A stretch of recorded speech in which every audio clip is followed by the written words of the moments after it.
Assalamualaikum warahmatullahi wabarakatuh. Terima kasih Anda sudah menyaksikan video saya. Pada video kali ini saya akan membahas mengenai soy isoflavon. Soy isoflavon ini merupakan komponen fitokimia penting yang ada di dalam kedelai yang memiliki aktivitas seperti estrogen. Jadi pada saat kita mengkonsumsi kedelai, kedelai akan melakukan aktivitas.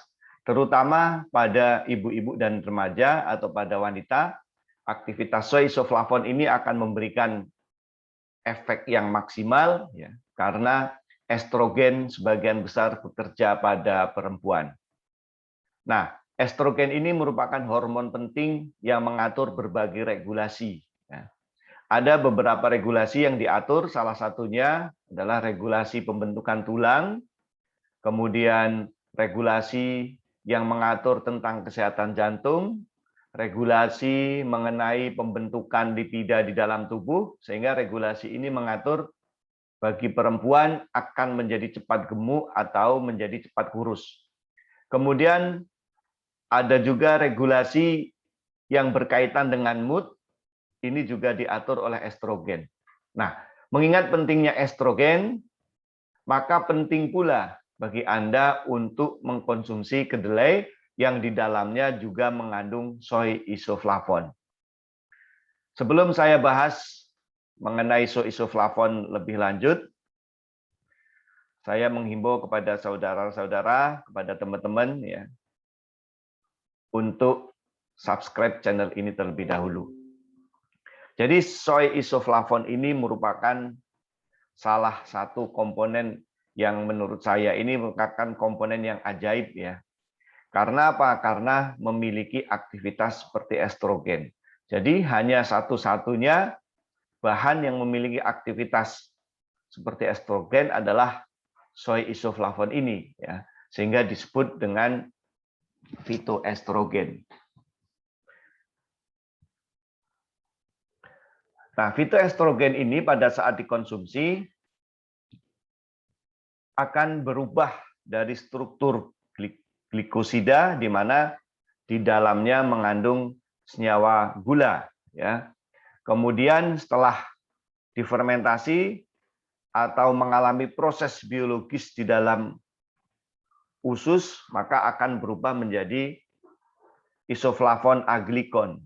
Jadi setiap tubuh atau setiap saluran pencernaan dari masing-masing orang ini mempunyai kemampuan yang berbeda-beda untuk merubah soy isoflavon glikosida menjadi soy isoflavon aglikon. Ini sangat tergantung dengan seberapa sering orang itu mengkonsumsi produk kedelai.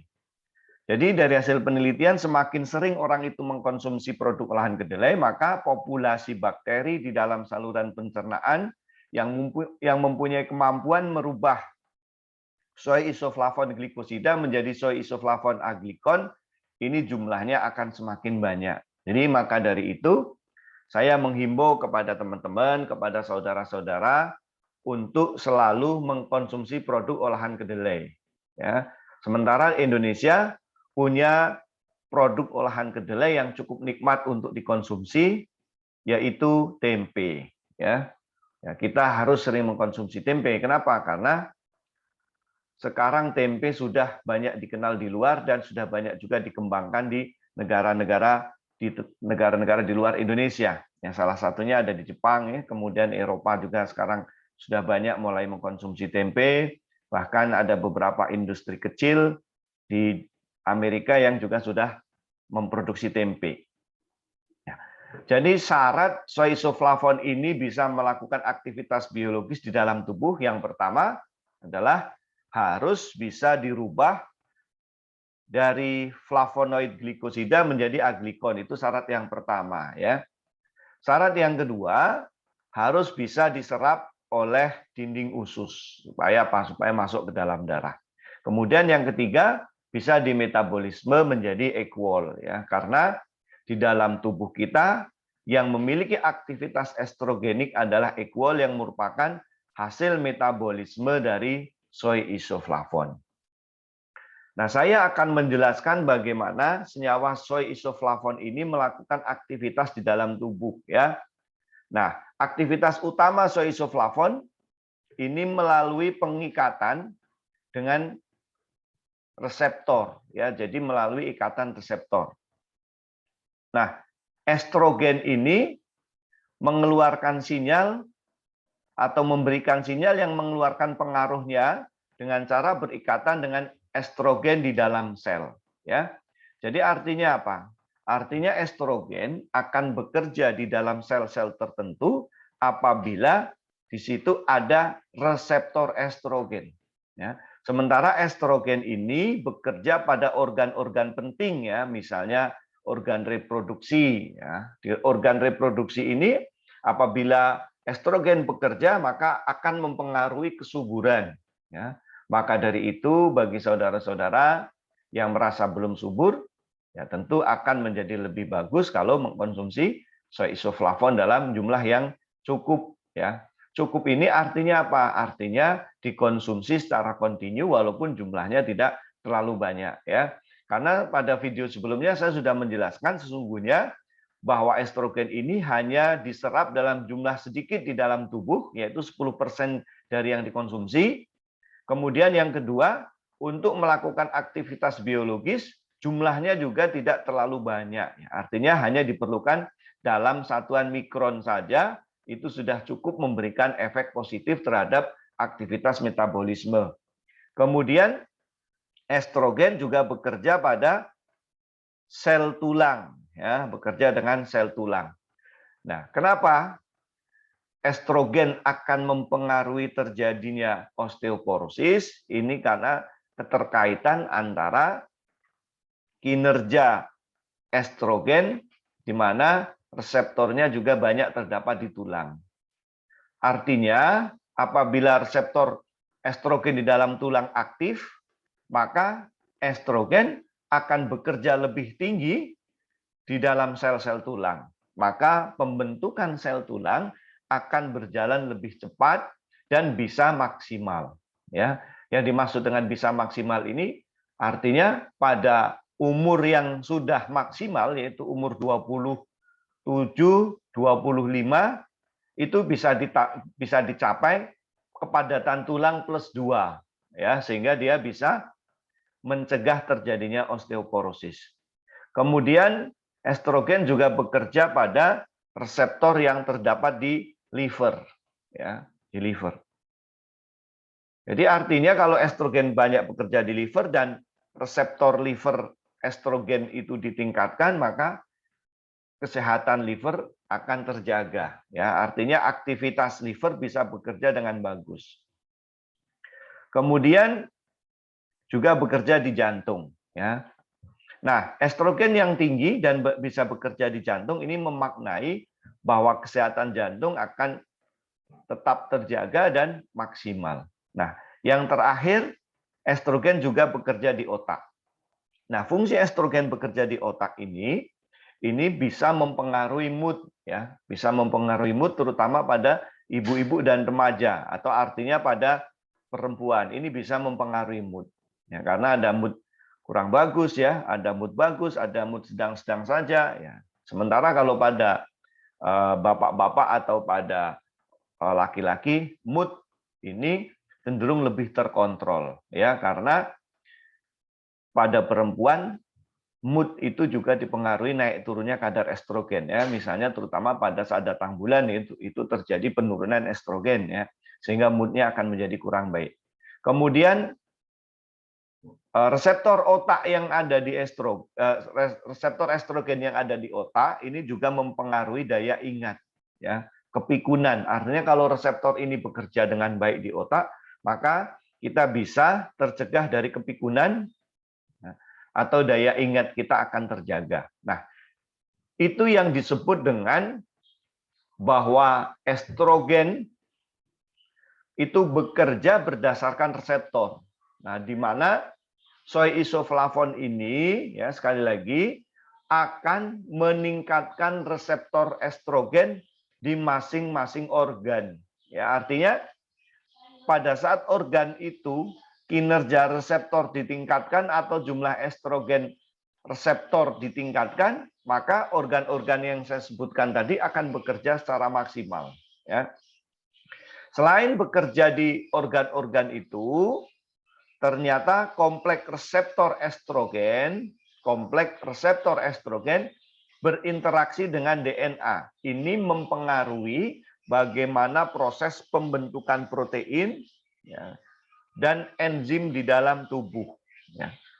Jadi selain itu, reseptor yang berinteraksi dengan DNA, maka akan memperbaiki proses perbanyakan DNA, baik translasi maupun transkripsi. Sehingga apa? Sehingga bisa tercegah dari terbentuknya sel tumor dan sel kanker. Ya. Oke. Ternyata selain memiliki beberapa fungsi penting, ya, terkait dengan memperbaiki kondisi di masing-masing organ, estrogen juga memiliki banyak fungsi. Ya. Saya akan menjelaskan keterkaitan antara estrogen dengan fungsi antioksidan. Nah, dari hasil penelitian,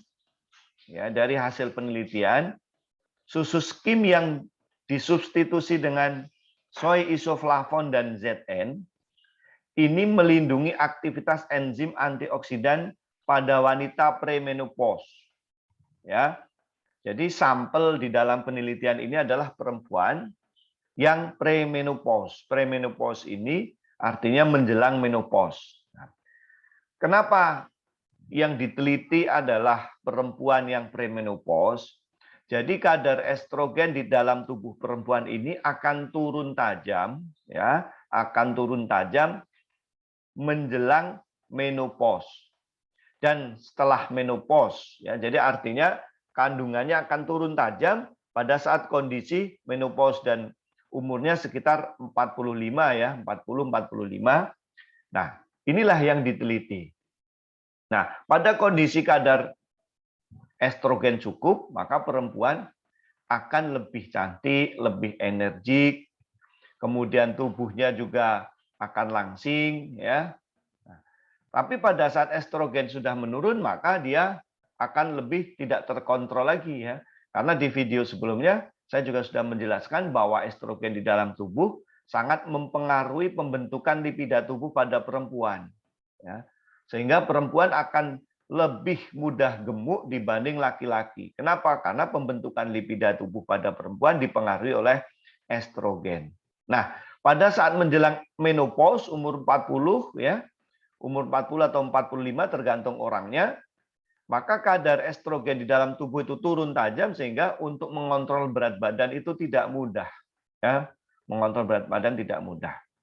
Nah, sehingga yang menjadi bagian dari penelitian ini yang dilakukan sampling pada perempuan premenopause. Nah, jadi di dalam penelitian ini perempuan diberi soy isoflavon yang berasal dari susu skim, kemudian yang disuplementasi dengan ZN. Ya, apa sih fungsi dari ZN di sini? Ya, jadi fungsi ZN ini digunakan sebagai bahan baku untuk membentuk antioksidan. Ya, salah satunya adalah nanti ada antioksidan SOD, ZN SOD. SOD adalah superoksida dismutase yang ada di sel.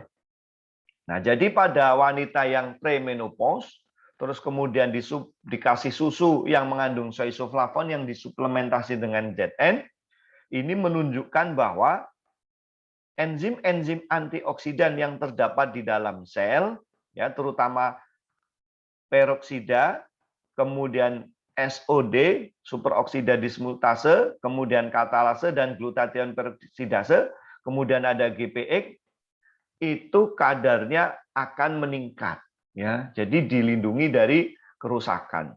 Nah, jadi artinya apa? Artinya status antioksidan pada perempuan premenopause yang diberi soy isoflavon itu kondisi enzim-enzim antioksidannya ini bisa ditingkatkan sehingga status antioksidannya menjadi baik ya, artinya menjadi baik. Sehingga bagi ibu-ibu dan remaja akan sangat baik kalau dari awal ya, dari kondisi muda itu sudah terbiasa mengkonsumsi produk-produk kedelai ya. Apa saja boleh ya. Tadi sudah saya sebutkan, boleh mengkonsumsi tempe, boleh susu kedelai, boleh tahu dan seterusnya dan seterusnya. Nah, jadi saya sudah sering menjelaskan bahwa antioksidan di dalam tubuh itu ada dua golongan. Yang pertama adalah antioksidan langsung yang berfungsi sebagai scavenger. Ini bekerja terutama di dalam darah ya, ada vitamin A, vitamin C. Jadi setiap orang kalau ditanya apa antioksidan pasti menjawabnya adalah vitamin E, vitamin C, vitamin A. Itu seluruhnya adalah antioksidan langsung yang bekerja di darah, yang bertugas untuk menangkap oksidator-oksidator yang ada di darah. Ya, jadi pada saat beban oksidasinya tinggi, kemudian kita merokok, kemudian makan bahan-bahan pewarna, makan bahan-bahan pengawet, kemudian kita menghirup asap-asap kendaraan bermotor atau asap-asap industri, maka kita punya pertahanan berlapis, yaitu pertahanan berlapis pertama, antioksidan langsung yang dia bisa mengorbankan dirinya untuk teroksidasi supaya sel-sel lain tidak teroksidasi. Itulah antioksidan langsung ya. Antioksidan ini bekerja di tingkat darah ya, sekali lagi seperti vitamin ya, vitamin A, vitamin E, vitamin C, kemudian ada seruloplasmin, ada transferin yang berfungsi untuk mengikat Fe ya, jadi supaya Fe-nya tidak menjadi Fe bebas. Nah, tetapi ini hanya bekerja di darah. Sementara aktivitas antioksidan seluler tidak bisa dengan senyawa-senyawa itu, harus melalui aktivitas enzimatis. Itulah yang disebut dengan aktivitas biologi atau enzim atau antioksidan biologi atau antioksidan enzimatis. Nah, misalnya seperti antioksidan yang bekerja di tingkat sitoplasma ya, misalnya ada zinc atau Cooper superoksida dismutase, kemudian ada glutathione peroksidase yang berikatan dengan selenium sehingga disebut dengan selenium glutathione peroksidase. Ini adalah enzim-enzim yang berfungsi untuk menguraikan ya atau memecah senyawa-senyawa oksidator sehingga yang awalnya dia berbahaya menjadi tidak berbahaya ya. Kemudian ada juga yang bekerja pada organel mitokondria misalnya seperti glutathione peroksidase yang berikatan dengan selenium, kemudian ada juga mangan superoksida dismutase, kemudian ada peroksisum yang di dalamnya mengandung katalase, ini merupakan enzim-enzim. Nah, kelompok enzim ini bertugas untuk menghancurkan senyawa-senyawa oksidator yang berhasil masuk pada tingkat seluler, yang berhasil menembus membran sel. Ya, di samping itu, senyawa ini atau organel-organel ini berfungsi untuk menetralkan senyawa-senyawa oksidator yang dihasilkan dari metabolisme tingkat seluler. Ya, jadi metabolisme yang dihasilkan misalnya terutama di mitokondria yang banyak menghasilkan senyawa-senyawa reaktif ya, ini harus dibuang keluar dari tubuh setelah dilakukan konjugasi-konjugasi oleh enzim-enzim antioksidan yang sudah saya sebutkan tadi ya. Artinya dengan kondisi seperti ini status antioksidan kita bisa ditingkatkan dengan mengkonsumsi kedelai karena sudah terbukti bahwa mengkonsumsi kedelai pada orang yang premenopause saja antioksidannya bisa diperbaiki ya, status antioksidannya bisa diperbaiki. Nah, antioksidan ini merupakan senyawa yang paling berkaitan dengan kecantikan ya. Karena apa? Karena dia melindungi oksidasi sel. Nah, pada orang muda ini kulitnya akan halus, kemudian tidak mengkerut atau tidak berkerut. Itu kenapa? Karena membran selnya itu masih kuat dan masih bagus. Nah, sementara membran sel ini berisi oleh ya, lipida-lipida yang di dalamnya adalah ada ikatan jenuh dan ikatan tidak jenuh. Ya, nah antioksidan ini melindungi oksidasi senyawa pada membran sel. Ya, jadi melindungi lipida dari oksidasi pada membran sel. Dengan mengkonsumsi antioksidan dalam jumlah yang cukup, maka membran sel itu tidak teroksidasi. Akibatnya tidak terjadi kerutan-kerutan pada kulit. Itulah sebabnya kenapa mengkonsumsi antioksidan ini terkait dengan penampilan yang menarik, penampilan yang cantik. Ya, jadi sekali lagi bagi remaja-remaja, bagi ibu-ibu yang ingin tampil cantik, ya, kemudian langsing, ya, tetaplah mengkonsumsi soy isoflavon dalam jumlah yang cukup. Nah, berikutnya saya akan membahas keterkaitan antara mengkonsumsi soy isoflavon dengan penyakit cardiovascular disease. Ya, jadi cardiovascular disease ini adalah kondisi atau penyakit yang disebabkan karena perubahan pada saluran darah ya atau kardiovaskuler. Terutama perubahan ini terjadi dalam dua kondisi. Yang pertama kehilangan fleksibilitas dari vaskuler atau pembuluh darah yang awalnya fleksibel menjadi tidak fleksibel sehingga mudah mengalami pecah. Kemudian terjadi penyumbatan pada pembuluh darah. Ya, jadi dua penyebab inilah terjadinya cardiovascular disease. Nah, cardiovascular disease ini kondisinya adalah kerusakan vaskuler yang terjadi pada kardio ya atau terjadi pada jantung ya sehingga menjadi lebih berbahaya. Nah, dari hasil penelitian pada wanita postmenopause menunjukkan bahwa soy isoflavon yang ditambahkan pada protein kedelai signifikan menurunkan total kolesterol, LDL, IDL, VLDL dan meningkatkan level HDL.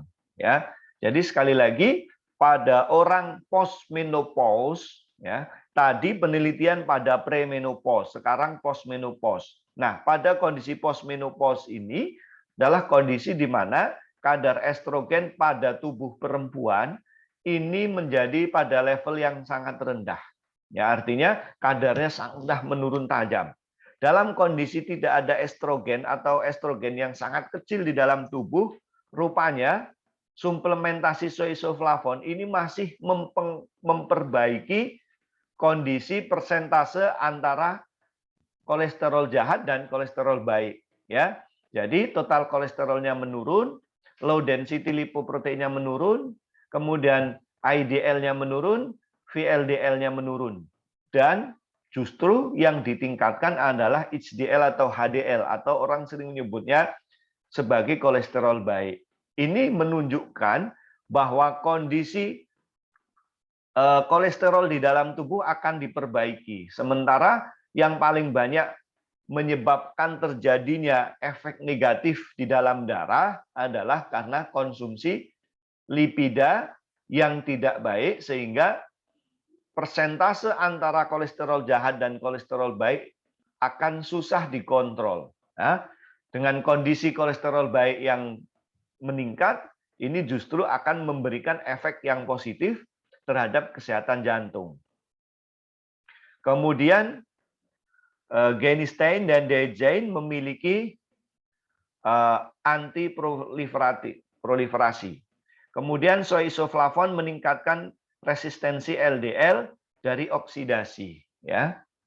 Nah, selain jumlah yang ditingkatkan, ya, ternyata kondisi kesehatan dari kolesterol sendiri juga diperbaiki, ya. LDL merupakan kolesterol atau golongan dari kolesterol yang paling mudah rusak, yang ini akan menjadi biang kerok terjadinya plak di dalam saluran darah. Karena apa? Karena terjadinya oksidasi pada LDL. Nah, LDL yang teroksidasi nanti ini akan menjadi tahap awal terjadinya plak di dalam saluran darah.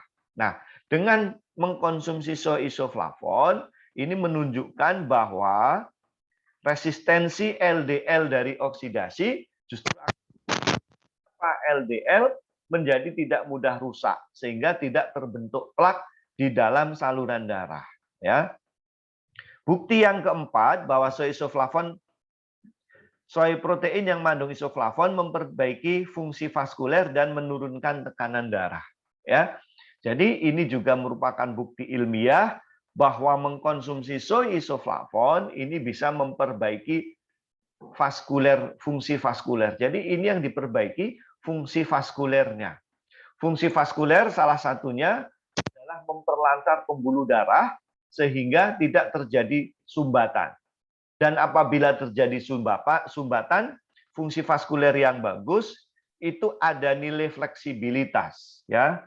Fleksibilitas yang dimaksud pada saat kondisi terjadi tekanan darah yang meningkat pada tubuh, maka vaskuler bisa mengembang, ya. Sehingga apa? Sehingga volume darah itu bisa ditingkatkan dan alirannya akan normal kembali, ya. Itulah yang dimaksud dengan memperbaiki fungsi vaskuler.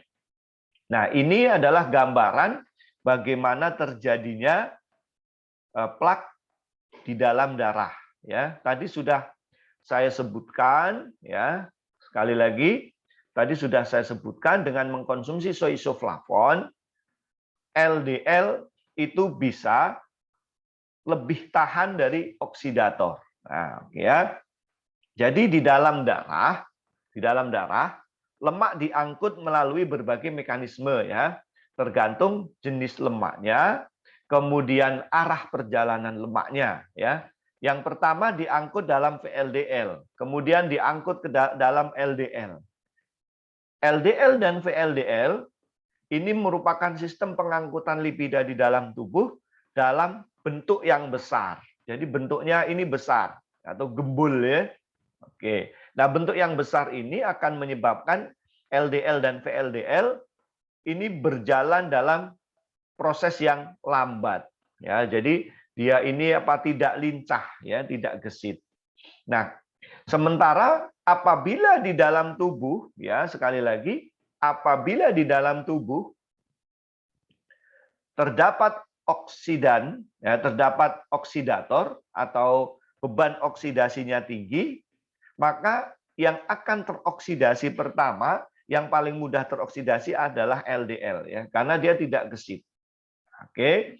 Nah, LDL yang teroksidasi ini akan berubah bentuk, ya. Jadi awalnya atau native LDL ini saya gambarkan dalam kondisi yang mulus, ya, bulat mulus. Terus kemudian pada saat di dalam darah, ya, di dalam darah ini ada senyawa oksidator yang melakukan oksidasi pada LDL sehingga akan berubah bentuk. Ini saya gambarkan dalam bentuk yang keriting. Oke, ya. Nah, LDL yang berubah bentuk dari halus menjadi keriting ini akan mengaktifkan sistem kekebalan tubuh, ya, atau monosit. Ini akan menangkap LDL tersebut, ya. Jadi monosit tadi yang merupakan salah satu bentuk kekebalan tubuh akan menangkap LDL. Nah, kemudian LDL ini akan dibuang keluar tubuh, ya, akan dibuang keluar tubuh. Yang paling mudah dibuang adalah dari pengeluaran dinding sel. Jadi melalui jalur yang paling dekat, ya, melalui jalur yang paling dekat. Nah, maka akan dikeluarkan dari aliran darah dan disimpan di bawah permukaan dari dinding saluran darah, ya, sehingga akan disimpan di sini. Nah, lama-kelamaan akan terjadi penumpukan, ya, lama-kelamaan akan terjadi penumpukan LDL yang ada di bawah lapisan, ya, permukaan bagian dalam dari saluran darah. Apa yang terjadi dalam kondisi ini? Maka akan terjadi penyempitan pada pembuluh darah. Nah, proses penyempitan dalam pembuluh darah ini tentu akan mempengaruhi proses sirkulasi darah di dalam tubuh. Yang pertama yang dipengaruhi tentu tekanannya, ya. Jadi karena ukurannya menjadi lebih kecil, sementara volume awalnya sama, maka yang akan menjadi pengaruhnya adalah aliran yang lebih cepat, ya. Sama dengan pada saat kita mengalirkan air dalam selang, ya. Pada saat aliran biasa, maka alirannya akan normal. Tetapi pada saat ujung selang kita tekan separuh, maka aliran airnya akan menjadi lebih kencang. Nah, itulah yang terjadi pada saat saluran darah itu ukurannya menjadi lebih sempit karena adanya plak. Nah, kemudian selain itu, plak juga bisa lepas, ya. Plak juga bisa lepas. Nah, plak yang lepas ini juga akan sangat berbahaya. Ya, sekali lagi plak yang lepas juga akan sangat berbahaya. Kenapa berbahaya? Ya, karena plak yang lepas ini akan mengikuti sirkulasi darah, ya, sirkulasi darah ke seluruh tubuh. Pada saat darah ini tersirkulasi dan masuk ke pembuluh darah besar, ini nggak ada masalah. Karena plak tadi juga masih akan lancar saja. Tetapi pada saat darah itu masuk ke pembuluh darah yang kecil dan sempit, baru ini akan menjadi masalah. Kenapa? Plak tadi akan nyangkut. Ya. Pada saat plak nyangkut ini, maka darah yang ada di aliran-aliran yang lain itu akan berjalan lebih lambat, bahkan terhenti. Atau alirannya akan mempercepat. Ya. Jadi kalau sumbatannya adalah sumbatan yang besar, maka yang akan terjadi adalah aliran darahnya itu akan menjadi lebih kencang, tetapi dia tertahan. Lama-kelamaan yang tertahan menjadi lebih banyak, ini akan menyebabkan terjadinya pembuluh darah yang pecah. Ya. Nah, pembuluh darah yang pecah ini celakanya, sekali lagi, pembuluh darah yang kecil-kecil seperti ini adalah pembuluh darah yang menuju ke otak. Ya. Jadi sekali lagi, pembuluh darah yang ukurannya kecil-kecil, ini adalah pembuluh darah yang menuju ke otak. Nah, maka pada saat terjadi sumbatan, dan sumbatannya adalah sumbatan permanen, dan pembuluh darahnya adalah pembuluh darah yang pecah, maka ini akan menjadi sangat berbahaya. Karena apa? Karena akan terjadi stroke. Ya, stroke ini adalah kondisi di mana salah satu pembuluh darahnya pecah. Sehingga apa? Sehingga suplai darah ke otak menjadi terhenti. Nah, suplai darah ke otak yang menjadi terhenti ini, maka sebagian otak akan rusak. Nah, bagian otak yang mana itu yang akan rusak, yang akan menyebabkan terganggunya organ-organ lain. Kenapa? Karena otak ini merupakan bagian penting dari regulasi sel saraf. Ya, apabila yang terkena adalah otak yang mengatur regulasi sel saraf samping, maka akan terjadi kelumpuhan tangan, ya, kemudian susah bergerak kakinya atau lumpuh kaki. Ya. Apabila yang rusak adalah sel otak yang mengatur regulasi untuk berbicara, untuk penglihatan, maka penglihatan dan berbicara inilah yang kena. Ya. Yang menjadi susah untuk berbicara, kemudian susah untuk melihat. Ya. Kemudian susah untuk mendengar. Gitu ya. Nah, ini sangat berbahaya. Jadi, bagi teman-teman, bagi rekan-rekan, bagi saudara-saudara, sekali lagi saya akan menghimbau sebaiknya kita selalu mengkonsumsi produk olahan kedelai dalam bentuk apapun, supaya apa? Supaya bisa melakukan aktivitas dengan baik. Ya, kita sudah membahas keterkaitan antara soy isoflavon pada kedelai dengan status antioksidan. Kemudian yang kedua, soy isoflavon untuk memperbaiki cardiovascular disease. Nah, terkait dengan cardiovascular disease, tadi saya menceritakan kalau pembuluh darahnya adalah pembuluh darah yang menuju ke otak, jadi stroke. Tetapi kalau pembuluh darah yang terjadi penyumbatan atau pembuluh darah yang tumbuh plak terjadi pada pembuluh darah jantung, yang akan terjadi masalah adalah masalah pada jantung yang disebut dengan cardiovascular disease, ya, atau kemudian disebut dengan jantung koroner. Ini juga sama bahayanya, ya. Sekali lagi, ini juga sama bahayanya. Apabila jantung tidak bekerja dengan baik, maka yang akan terjadi jantung tidak berdetak, ya. Ini juga lebih bahaya. Kalau stroke, ya masih hidup. Tetapi kalau jantung yang tidak berdetak, itulah perbedaan antara orang hidup dan orang mati. Pada orang hidup, jantungnya berdetak. Pada orang yang sudah mati, jantungnya tidak berdetak. Oke. Nah, terima kasih Anda sudah menyaksikan video ini, dan saya akhiri. Assalamualaikum warahmatullahi wabarakatuh.